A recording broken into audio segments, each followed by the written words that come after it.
गांवों में है बसा हमारा हिमाचल। गांवों के लोगों के संघर्ष का मर्म वो ही समझ सकता है जिसने उनके दर्द को नजदीक से महसूस किया है।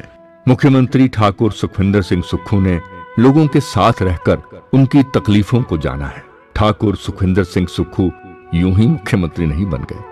लोगों की तकलीफों को दूर करने के लिए व्यवस्था परिवर्तन के ध्येय के साथ उन्होंने 2.5 वर्षों में जन कल्याण के लिए नीतिगत निर्णय और ऐतिहासिक फैसले लिए। हमने 3 बजट प्रस्तुत किए और 3 बजट प्रस्तुत करते हुए हमने गांव के लोगों की सुध लेने की नीति को अपनाया। और मुझे खुशी है, मैं ग्रामीण परिवेश से आता था, मैं जानता था कि जो हमारी माताएं हैं, जो गांव में रहने वाले हमारे किसान हैं, पशुपालक हैं, बागवान हैं, उन्हें किस चीज की जरूरत है। 11 दिसंबर 2022 को मुख्यमंत्री की शपथ ग्रहण करने के बाद ठाकुर सुखविंदर सिंह सुक्खू सचिवालय न आकर सीधे बालिका आश्रम टूटीकंडी पहुंचे।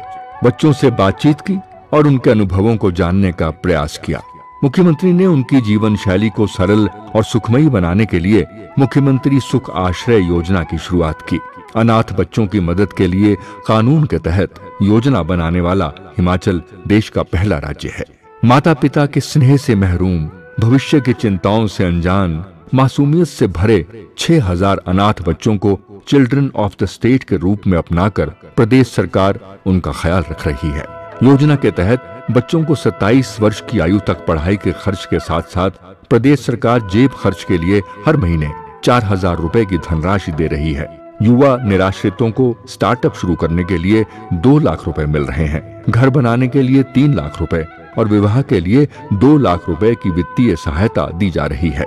इस योजना को विस्तार प्रदान करते हुए अब परित्यक्त बच्चों को भी इस योजना का लाभ प्रदान किया जा रहा है। आशा की किरण बनकर आई मुख्यमंत्री सुख आश्रय योजना अब बच्चों के जीवन को उजाले से भर रही है।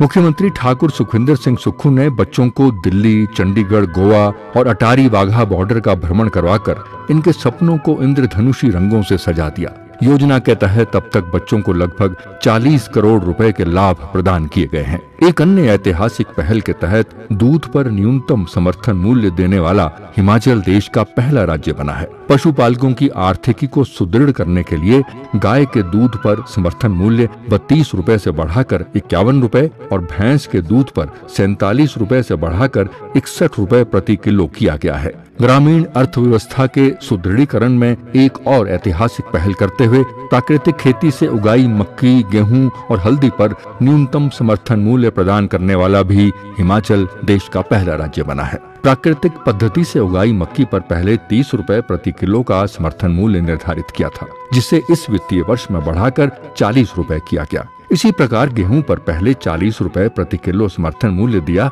जिसे इस वित्तीय वर्ष में बढ़ाकर 60 रुपए प्रति किलो किया गया। इस रबी के मौसम के दौरान अब तक 653 किसानों से 1668 क्विंटल गेहूं की खरीद की गई है। किसानों को 2 रुपए प्रति किलोग्राम की दर से परिवहन भाड़ा भी दिया जा रहा है। प्रदेश सरकार किसानों से कच्ची हल्दी की 90 रुपए प्रति किलो की दर से खरीद कर रही है। प्राकृतिक खेती से उगाई गई 117 क्विंटल हल्दी की खरीद कर किसानों को लाभान्वित किया गया है। जिला चंबा के पांगी को प्राकृतिक खेती उपमंडल घोषित कर प्राकृतिक खेती पद्धति को विस्तार देने की एक ऐतिहासिक पहल की गई है। विधवा, बेसहारा, तलाकशुदा महिलाओं और दिव्यांग अभिभावकों के बच्चों की शिक्षा और कल्याण के लिए वित्तीय सहायता प्रदान करने के उद्देश्य से प्रदेश सरकार ने इंदिरा गांधी सुख शिक्षा योजना शुरू की है।